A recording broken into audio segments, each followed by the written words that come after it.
This week on Two Girls, One Ghost, Haunted Dreams. You know, when we picked dreams as a theme, I kind of didn't think we would get this dark.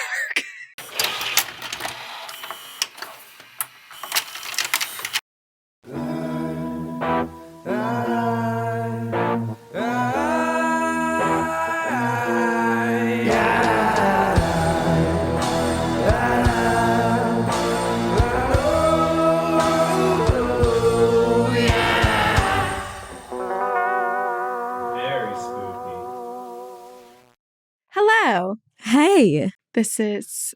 Wait, do I say this is Two Girls, One Ghost? Yes. Yeah, you do. This is Two Girls, One Ghost. Two Girls, One Ghost. And we are your ghostesses. That's Corinne and I'm Sabrina. Hello. And we're still a little under the weather. Under the weather.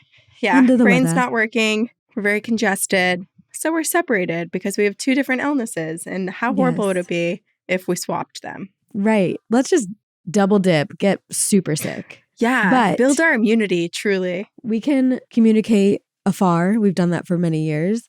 And maybe we can also communicate in our dreams because that is the theme of today's encounters. Yeah, we're giving our encounters a little bit of a remix this year, and we're going to start theming every single encounters. So this week, dreams. I love the move. This week on Two Girls, One Ghost, Haunted Dreams.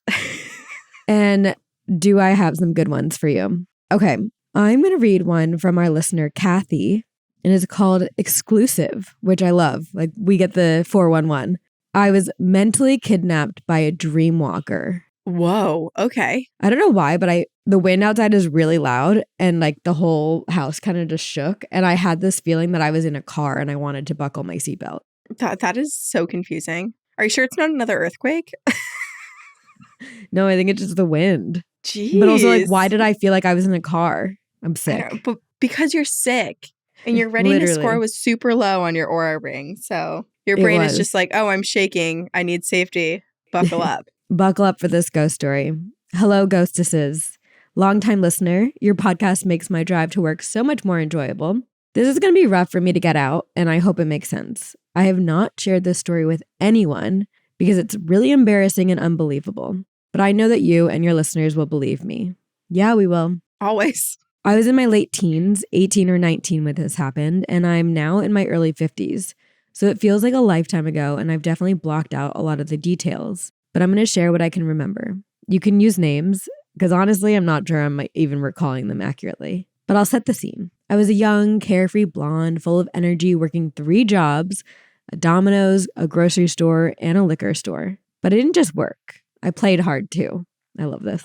I was a total free spirit, dating lots of guys, never looking for anything serious.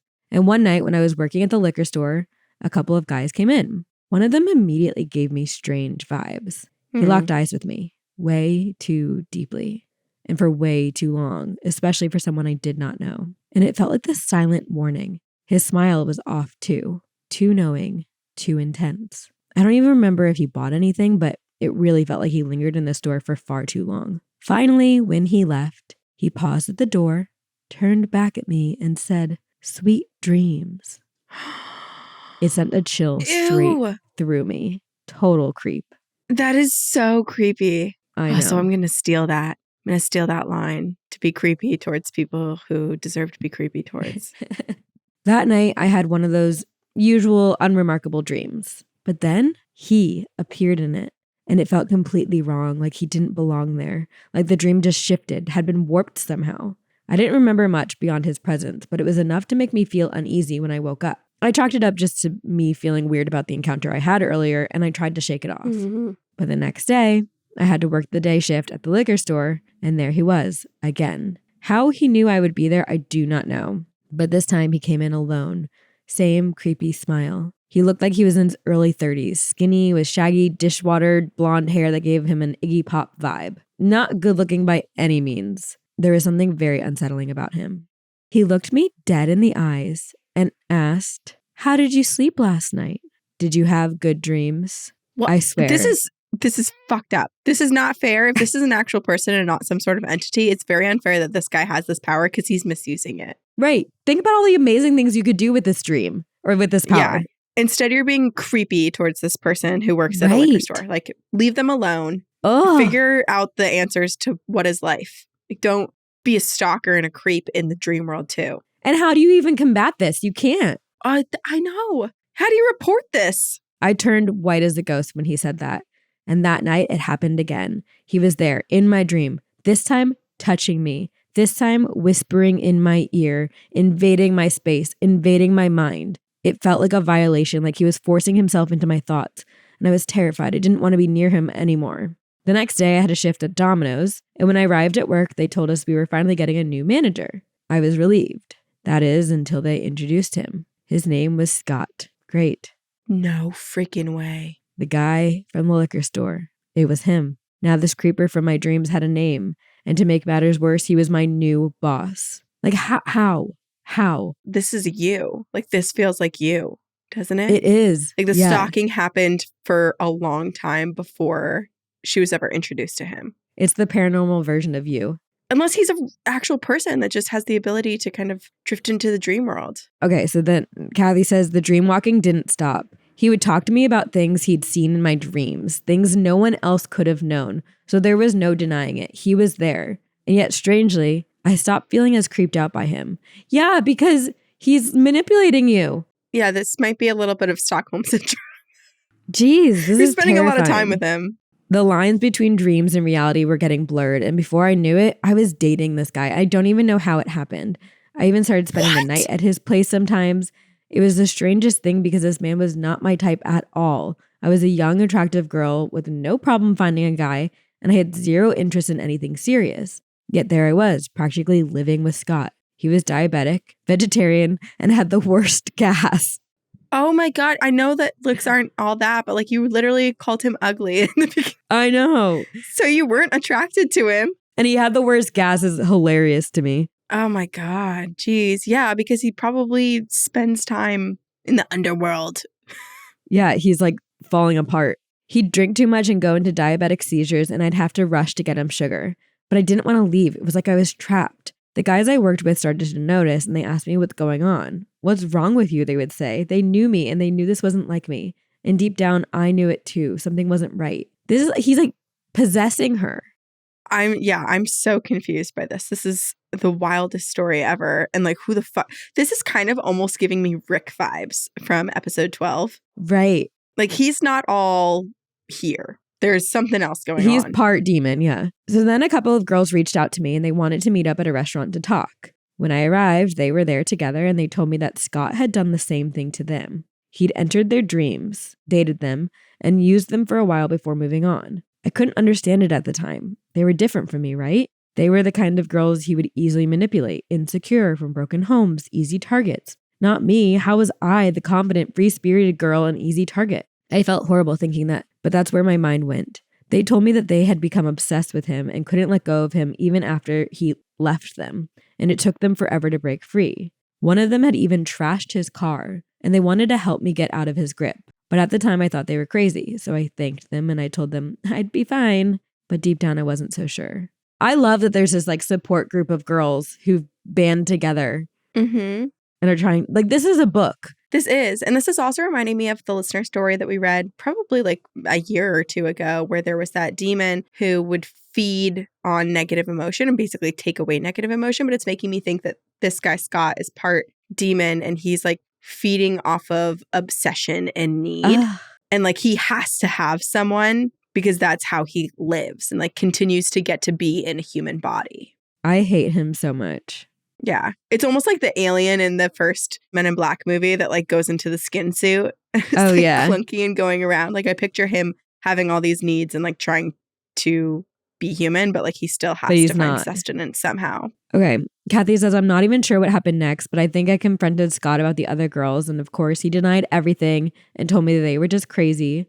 Eventually, he told me he was transferring to a different Domino's and we broke up. Honestly, I wasn't even heartbroken. I was just relieved and mostly embarrassed that I'd ever gotten involved with him in the first place. The guys I worked with never let me live it down. They could tell something was off, but I never told them the whole truth. The truth was that I was under some kind of spell. For years, I have wondered how many people can do this, walk into other people's dreams. Why do I never hear about it? And I wonder if anyone else has experienced this. See you on the other side.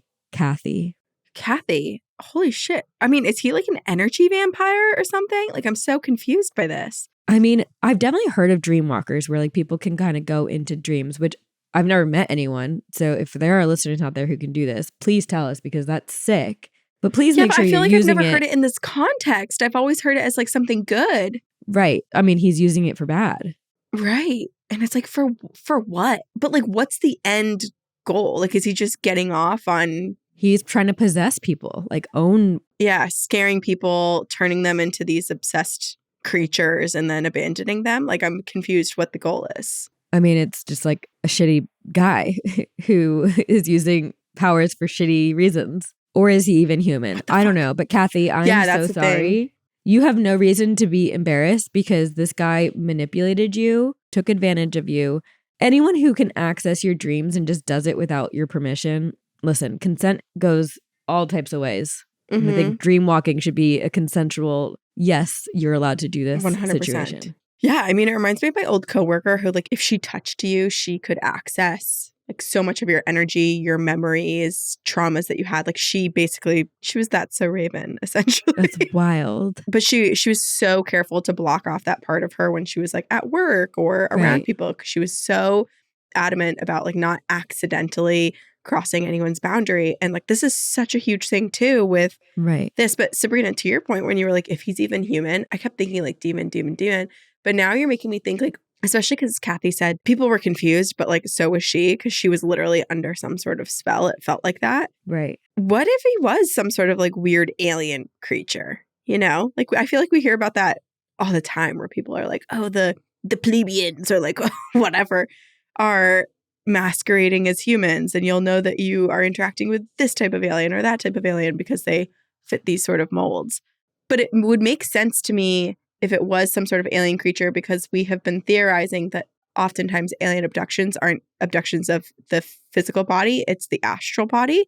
Right. And what if the dream world is some sort of like astral state, and that is how he can so easily access you there? I mean, how do we know? We don't. Either way, they're using whatever abilities they have for bad, and I don't like that. Yeah, me neither. Oh, Kathy, I'm so sorry. It's messed up. And also the fact that he knew, like, it's almost like he picked her as a target and then accessed more than just her dreams. Like, by being in the dream, he accessed everything about her mind and just knew her. Mm-hmm. And then was able to, like, get a job at her Domino's. Like, I don't know. I just feel like... Well, he's such a leech. Like, it makes me think, too, because he was spending so much time kind of building up to this point where he would eventually date Kathy, that he's doing this to multiple people all at once, I'm sure, because as soon as he's done with Kathy, it's because he's sucking on the energy and soul of someone else that's fresher, and he hasn't like weakened and tried to destroy. Ugh. So like he has to go feed on someone else. Hate it. Oh God, Sky, I hope I never meet you. Okay, well, I have a story. Let's choose this one because maybe it will give us a little bit of relief. This is from Gigi. It's called A Naked Man Haunted My Dreams as a Child. Wait, I love this. Okay. Yeah, so but another unwanted man. That's not what you want to see when you're a child. Yeah. I don't even want to see that now. I hope it was like a Ken doll situation where it's just smooth. Right. Smooth bottom. Hello, ghouls. I'm a huge fan. I began listening in 2019 during my freshman year of college, and I have not stopped since. Aww. Actually, during a walk back to my dorm at night, I was listening to one of your early episodes, and I thought to myself, I haven't been haunted in a while. I hope this podcast doesn't stir anything up. If I'm haunted, show me by turning off that street light. And it turned off. I wasn't haunted other than by a not so great relationship, but that was still scary. Damn. Well, now I'm curious what ghost is following you. I know. Or I hope it's just Sven. I hope it's the podcast ghost being like, we'll give you a little something. We'll give you a little nibble here. Yeah. Here's a breadcrumb. When I was a child, I had nightmares every single night with no relief. My parents tried everything they could to help me to sleep through the night. Dream catchers, although we do not condone them now as we are not indigenous. I would tire myself out with sports, calming exercises, and more, but I just could not do it. In my most frequent reoccurring nightmare, I would wake up from sleeping on my babysitter's couch. When I would open my eyes, I would first notice that the window above my head was red and smoky, as if there was this huge wildfire outside. I pushed myself up from the couch so that my feet dangled off, And then as I begin to look around and realize where I am, a little boy walks in straight to the piano in the corner so that I can see his face.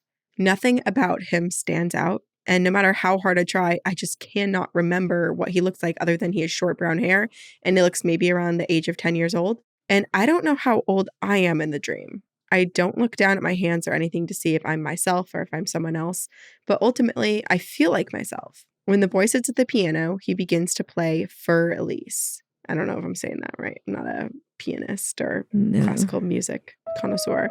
And Gigi writes, cliche. I know. Well, I didn't. But at the time, the song was one of my favorites. It would send chills down my body when I would hear it be played in our old jewelry box. And as the boy works his hand up and down the keyboard, he begins to play the tune on only low octaves and plays slower and slower, dragging out each key. I'm imagining this is very creepy now. So creepy. And this is when I see him in the doorway to my left. A tall, disgusting shadow filled the doorway to the small kitchen. The keys that the boy plays begins to vibrate in my head, and the cool toned lights in the room begin to turn orange, and then red, and then cast a deeper blood-like color across the room. Static and deep notes of the piano are piercing my ears, and I rip my eyes away from the figure in the doorway. As my eyes land on the boy again, I see him squirming on the bench as if he's in great pain, his arms still moving with the music, his head lolling from side to side, and then it happens. His head snaps back, almost looking right at me, and before I can react to the sudden silence, thousands of insects crawl and fly from the boy's mouth and eyelids, and the static resumes with a deafening roar. The bugs are everywhere. Dude, this is not where I thought this story was going at all. I know, this is fucked up. And like, Gigi's a child. This is coming from a child's... Well, is it coming from a child's mind or something else? The bugs are everywhere, on the lights, crawling up and down the walls, on my shirt, in my hair, thumping against the window. I snap out of my horror and I get up to run. The sound of the wings flapping and the exoskeletons crunching under my shoes. It's sickening. Ugh. Thankfully, I know the anatomy of the house, so my retreat past the boy straight into the doorway in front of me isn't prolonged by grappling with my surroundings. I just need to make a sharp right through the doorway, aiming for the front door and its glossy golden handle, and then I will be free from the pests and the music and the bloody light. As my torso passes through the archway, a howling sound causes me to look to my left, and my body turns right. It happened so fast that I'm not sure what I'm seeing. The collision with the naked man takes me off my feet, and I fall to my back in slow motion with this thing's spindly fingers wrapping around my upper arms, squeezing tight. In this eternity of a fall, I can truly see him for the first time. He is too tall. He is entirely naked, with loose, wrinkly skin covering everything, and I mean everything. Ew. It looks like the skin around him came from someone much larger and did not connect to the muscle below it. It almost floated around him, pulling away at odd parts of his body, like at the crown of his skull, his thighs, his shoulder. The most terrifying part of this whole experience, despite the fact that the naked man is falling on top of me, was the realization that this was not a man. This thing was not even human. Yeah, I was going to say it feels like it's wearing a meat suit, literally. Literally. Yeah, I didn't even make the connection before when I was talking about the Men in Black thing, but like this feels like it. Yeah. This was something entirely new, and it did not have a face. I mean, it was and also wasn't a face. Peaks and valleys where the eyes, the mouth, the nose should be were present, but the features were missing. Instead, there was just skin. Ew. Oh, this is like a Pan's Labyrinth, that creature. The fall took minutes, and I stared at his not face the entire time as he stared back, skin-covered mouth open into a scream. I wish there was only an expression on his face, but of course, there was a noise coming from his mouth. And to this day, I cannot describe it. It was as if an entire stadium of people were able to scream at once, consecutively, for a duration of the fall, from the collision of bodies to the impact of the ground. The screams were so loud and shocking that in my dream, I started to fade into another place. I was being transported into this misty version of a scene in the back of my mind, and I still saw what was in front of me, but I was also outside of myself as the man and this dark figure, I can only assume is myself, are intertwined, falling to the floor. But the memory of seeing outside of myself is so distant that it feels like I'm reaching into the expanse of the back of my mind to call it forward. And trying to remember this part feels like I'm pulling at a never-ending rope with a memory that I want so desperately, but may never have again. I get relief from the noise when my body makes contact with the ground.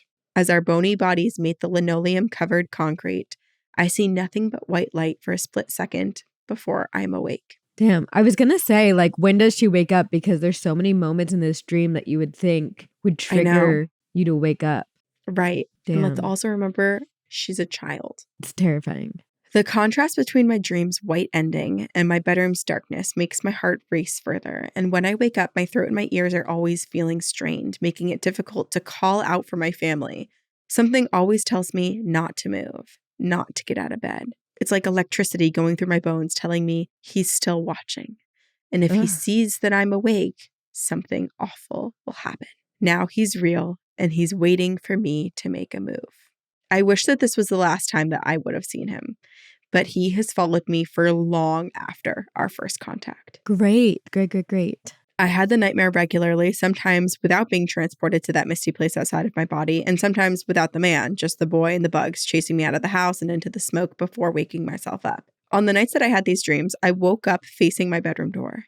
I would swear that I saw his head peeking from the lower portion of my doorway. In my old house, the stairway was directly to the right when exiting my room, so if this entity was him, he would have had to be on his hands and knees on the steps, straining his neck to see if I was awake. No. Most nights, I would sleep with my parents or with my sister, but on the nights that I was alone, I would be buried deep under my comforter with my body facing the doorway, the fear-filled tears staining my cheeks. I was always so rigid when I waited in the dark, too afraid to let whatever was there know that I was awake. At some point, the nightmares lessened, but to this day, I dream unpleasant dreams nightly. Some may be classified as nightmares, but usually I just describe them as troubling. Thankfully, I haven't seen the naked man in years, knock on wood, and that's all I could ever wish for. Thank you so much for taking the time to read my story. As much as I hope there isn't anyone else out there experiencing this dream, I can't help but wonder if this was my own personal haunting or if the naked man has visited any other listeners as well. Keep up the fantastic work, and I speak for the entire TGOG community when I say that we appreciate you for accepting all of us into the community that believes in our hauntings no matter what. With horror, Gigi. Alrighty, Gigi. That is horrifying. And I have no answers. It's so creepy. It's just like... Yeah. I feel like if I were writing a horror movie, I couldn't even dream up this scenario. Right. I couldn't come up with it. It is so, like, horror stacked on horror disgusting.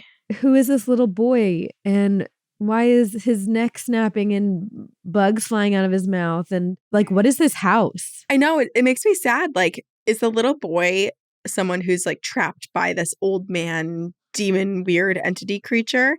Because it was like he was screaming in pain, right? When his neck snapped back. Or is this just like an extension of the haunting? Like another thing. Yeah. That it's like this more creepy imagery. Yeah. Entity creates. And it's so creepy that it's like, it's implanting these dreams into Gigi, right? Because then when Gigi finally snaps out and wakes up, she's to pretend that she's not awake because she can feel the actual thing, that old naked man present. And like she's spotted him looking to see if she's awake. Yeah. I hate that. I don't know. Yeah, I'm curious if anyone else has seen this meat suit naked man. The way that she described it, I can picture it perfectly. Mm-hmm. And it's horrific. I'm sorry you had to experience this. Yeah, me too. You know, when we picked dreams as a theme, I kind of didn't think we would get this dark. Well, I have one that's a little bit more feel good. It's sad. And there is a content warning of death by suicide. But by the end of it, it has a more heartwarming tone. Okay. This is from our listener, Alyssa, and it is called My Little Brother Visits Me in My Dreams. Hi, Corinne and Sabrina. My name is Alyssa, and this is the third time I've spell checked this email because I'll spell check it, send it, and find something, then do it again. But here it is. Hey, don't worry about spelling or grammar around here. We certainly don't. No. And our brains autocorrect, right? Yeah. A lot of this isn't word for word. Anyways, I've recently started listening to you guys because my girlfriend is obsessed with this podcast. And as soon as I listened to one episode, I was obsessed and immediately hooked. You're both so funny, have the Thanks. most interesting stories that I've heard in a long time. Oh, that's nice. And you helped me get through my 12-hour shifts at my factory job working on the line. So the story I would like to share with everyone is a little bit morbid. Trigger warning, mentions of suicide. Back in 2018, my 13-year-old brother Clutch died by suicide in our backyard. I'm so sorry.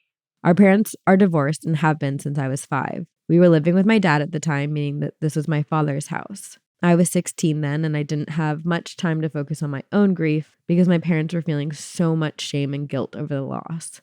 I remember having to constantly remind them that they are amazing and telling them how much I love them. It was so difficult and painful to witness them grieving, especially because I knew it wasn't their fault in any way. My brother had told me many months before that he thought he had bipolar disorder, but refused any of my advances to make him see a therapist. About 6 months after his funeral, I was starting to get back into the regular flow of life. And on one casual day, I had gotten a ride home from one of my friends who happened to be telling me about this new Ouija board her mom had gifted her as a birthday present.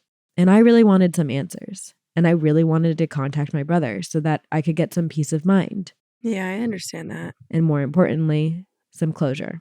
So when I heard this, I asked if I could borrow the board. And she said yes. Fast forward to that night, and I'm sitting on my bed with my best friend who was sitting adjacent from me. I'll call her Lana. She was staying with my dad and I at the time because her living situation at home was, well, let's just say unpredictable.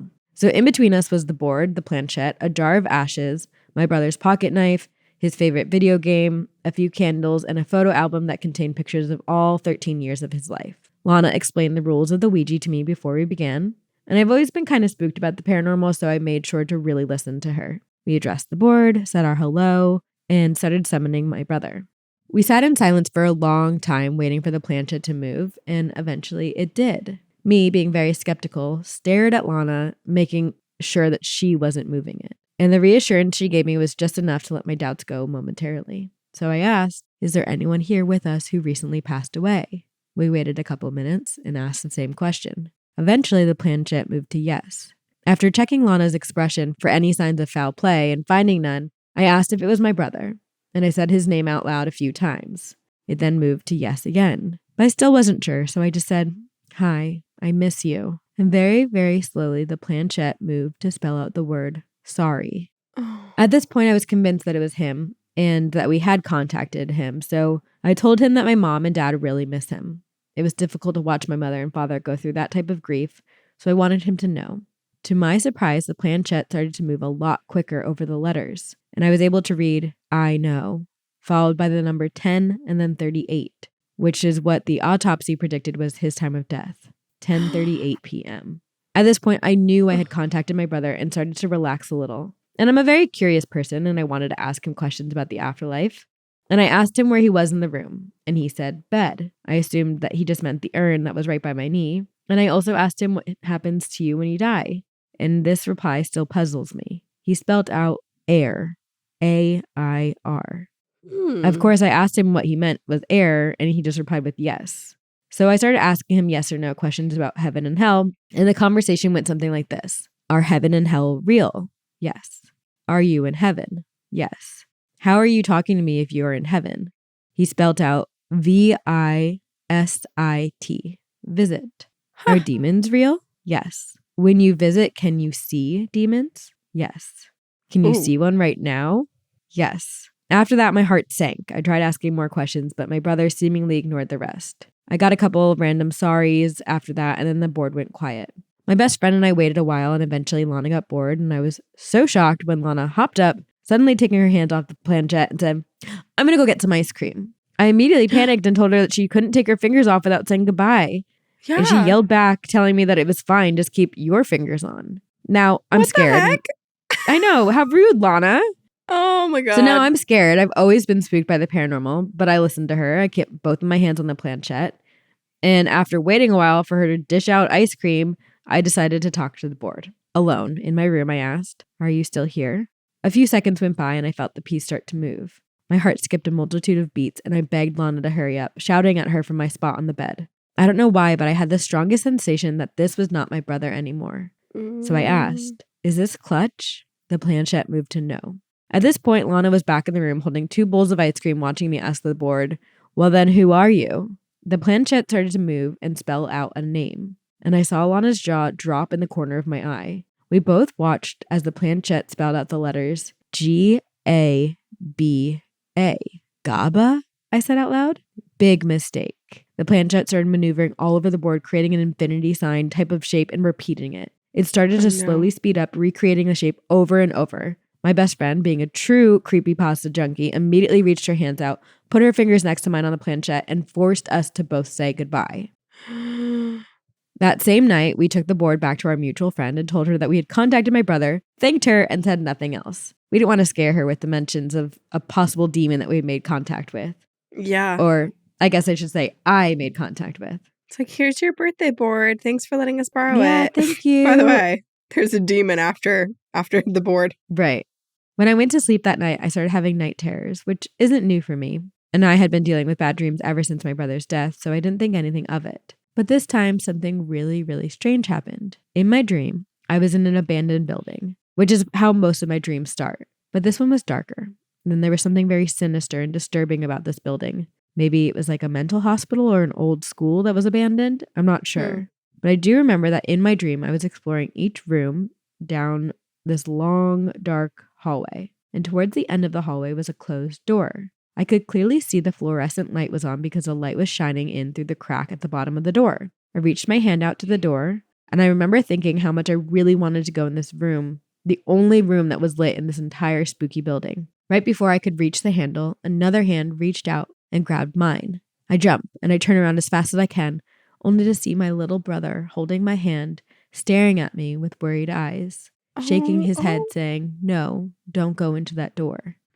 He held my hand tight and gestured for me to follow him. He led me outside of the building and into the parking lot and then disappeared. He kind of just dissolved is the best way I can explain it. I woke up shortly after that and had the most confusing set of emotions. I was terrified, but also overwhelmingly soothed. To this day, I still think he was protecting me from something that I'll never want to know about. And I tell everyone that he is my literal guardian angel because he would never let me go towards something dangerous or ominous, even in my dreams. Thank you guys so much. I love you both. I hope you enjoyed my story. Feel free to share it to whoever listens to you two amazing women. From Alyssa. This is reminding me so much. It's like a blend of Insidious meets Talk to Me in terms of how I'm picturing the visitation realm or whatever. Right. And kind of like the battle between her brother almost and like trying to keep her safe and all of these other creatures and entities and spirits roaming about and trying to like take advantage of communication lines and portals that are opening. Right. Because that's the biggest thing with Ouija boards is like, or any type of communication with the paranormal. When you're opening yourself up to that, even when it's used for good and you're trying to speak to someone who you love, your loved ones, opening up to that means that someone else or something else, something darker, could potentially sneak in and be like, "Hello, gabagool here." Yes. And I understand wanting to communicate with your brother and like having communicated with him, being alone on the bed and being like, well, let me just give it one more go. But it's also like her brother so clearly was like, oh my God, there's a demon nearby. Like, I got a dip. But thank God he is looking out and he's making sure that nothing is going to actually harm his keeping sister. You safe. Well, now it makes me want to know more about like what it's like to be a ghost, which I think about often. Me too. For like a day, could I swap places with a ghost? Which kind of ghost? Like a ghost who's crossed over or a ghost who's actively haunting one place? Any ghost. I just want to know what's up on the other side. Yeah. I'd even swap places with the demon. Like, what's up? I don't know. What's it like over there? Okay, I have an email called Astral Projection, Dream Communions with the Dead. Hey ladies, my name is Dylan, and I have a few spooky stories that relate to when I go to sleep. Ooh. For starters, my childhood home had an ominous vibe to it, like the feeling of being watched when you're alone and the hair on the back of your neck standing up whenever you would walk down the hallway, which I did have to do to get to my room because it was down the hallway. Anyway, when I was young, probably 9 or 10 years old, I went to sleep after my brother and my uncle got into a particularly nasty argument, and I remember all of a sudden being awoken by the sensation of being weightless and floating in my room. I can only compare it to that feeling you get in your stomach when you drive down a sudden dip in the road. And I don't remember ever looking down at my body, but I do remember that although I was awake and aware, I didn't have a physical body that I was inhabiting. I could feel myself rising up towards the ceiling and then looking down over the roof of my house. What? I floated for a bit, making my way over to the part of the house where our front door steps were, and my brother was sitting there with one of his friends, drinking and smoking cigarettes. I was floating what seemed to be maybe 5 or so feet above the two of them, just watching. And I remember the urge to hide because I knew I was snooping, and I didn't really want them to catch me, but I didn't have much control over my direction. So I watched the two for a couple minutes, and then I floated back to my room where I could feel that I was back in bed, and then I fell asleep. When I woke up the next day, there were beer cans and cigarette butts on our front door steps. I never asked my brother if his friend was over because I didn't want him to get mad at me for snooping. Well, you can't help that you were astral projecting. Yeah, that was it. You had no control. I don't know about y'all, but that sounds a bit like astral projection to me. LOL. Yep. Another time weird shit happened to me during my sleep also involved my brother and our haunted house. It was during the last few months of my 8th grade year that my family and I had sold our haunted house, good riddance, and my mom and I were temporarily staying with my uncle at his house so that I could finish the school year out while my brother and my dad finished tying up a few loose ends at our old house, like finishing up the last bit of packing, etc. One night, I dreamt that I was sleeping in my brother's room, but he was nowhere to be seen, and his room was just as messy as I remember. I dreamt that I rolled over and I felt a sharp stabbing pain in my back. And when I grabbed at what poked me, I found a little sewing needle. I placed it on the nightstand next to his bed, and then I went back to sleep. I woke up that next morning and told my mom about the weird dream, and we exchanged, wow, that's weird, and went on with our day. Shut up. Did it happen to him in real life? Later that evening, my mom was on the phone with my dad, informing her about their progress getting the house all packed up, and he handed the phone to my brother, who, when my mom asked about his day, informed her that he woke up last night to a sewing needle stabbing him in his back. Stop. My mom shot her head towards me with this look of, what the actual shit, in her face, her eyes wide, her mouth agape, and she said, what? Confused as to why she was glaring at me, she said, with my brother still on the phone, Dylan had that same exact dream last night. And I, too, get this look of, what the actual shit, on my face. And then I heard my brother yell, what the fuck? No fucking way! Through the phone, and then we're all just nervously laughing away at this point. Dylan, you are powerful as fuck. My gosh. I know. And clearly so connected to her brother, too. It's like all the moments where he's being harmed or like emotionally in this kind of like disturbed state, Dylan is finding herself there. Right. Damn. Now I'll tell y'all about how I've been visited in my dreams by my dead relatives. So far, I have had 2 encounters, one of which happened to be last night during a full moon. Oh, did I forget to mention that I almost always have the weirdest, most vivid dreams during full moons? Well, I do. Makes sense. This first encounter was with my maternal grandmother, Mary. Mary wasn't the warmest grandma to me growing up. In fact, one year, she literally stole my Christmas presents. Rude. I believe it was out of spite because I wasn't present for a Christmas party at her house where all of the grandkids had been together, minus one, me. Anyways, she died when I was about 19 or 20 years old, and we weren't close, but I still cried at the news of her passing. I mourned for the few good memories that I did have of her, and I couldn't help but feel like my inner child was mourning the grandmother that I wished that she had been. Yeah. A few weeks go by, and I honestly really didn't give her another thought until one night. I dreamt that her and I were driving aimlessly down this road. She was apologizing and asked me what she could do to make up for everything. I wasn't happy to be in the car with her, and I remember saying, just take me to Starbucks in an effort to get this encounter over with.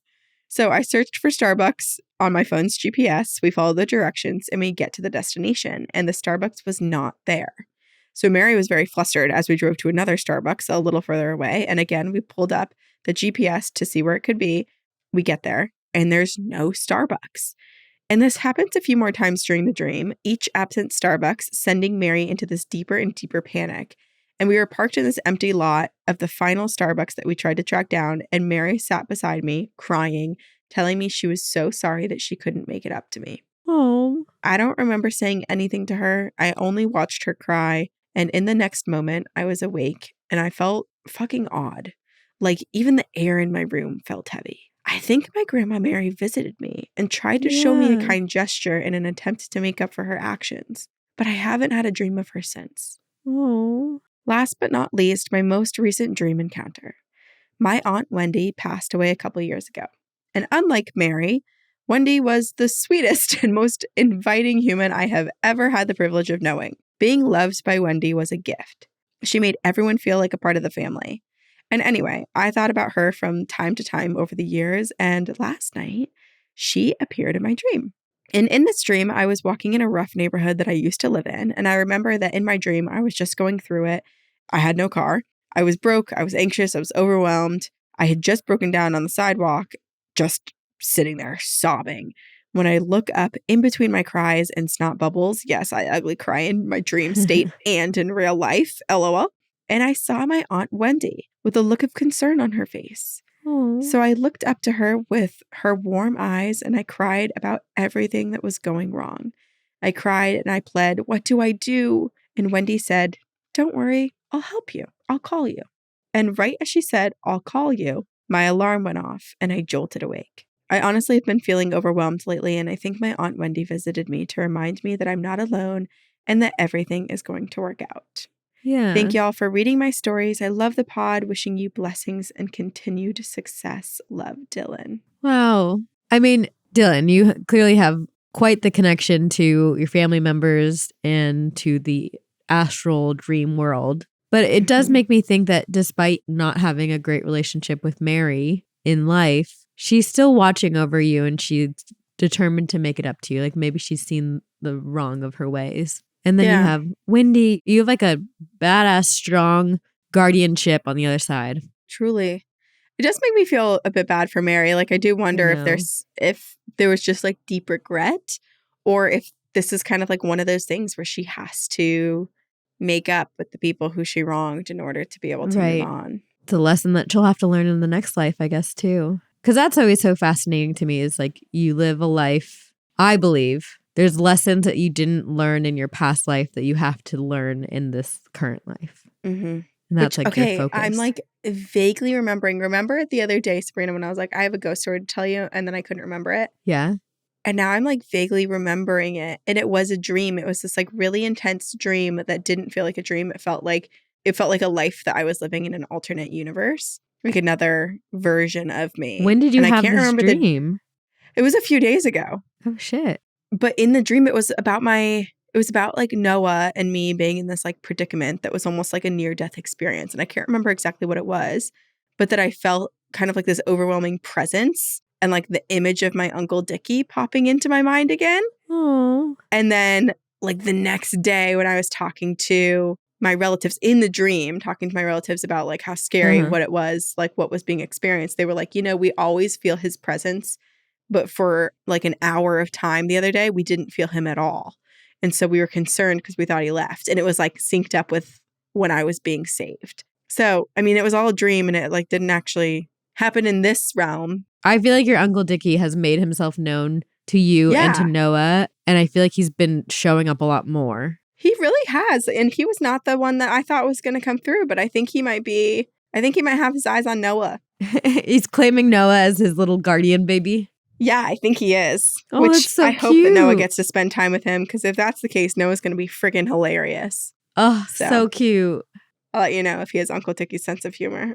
Okay. Well, you're hilarious, so I'm sure Noah will be hilarious. Well, if you've had any encounters in the dreamscape or just encounters generally with paranormal, odd, unusual entities, demons, aliens, cryptids, please email them to us at twogirlsoneghostpodcast@gmail.com. We want to hear all of your stories, and maybe we'll read it in an upcoming encounters. Yes.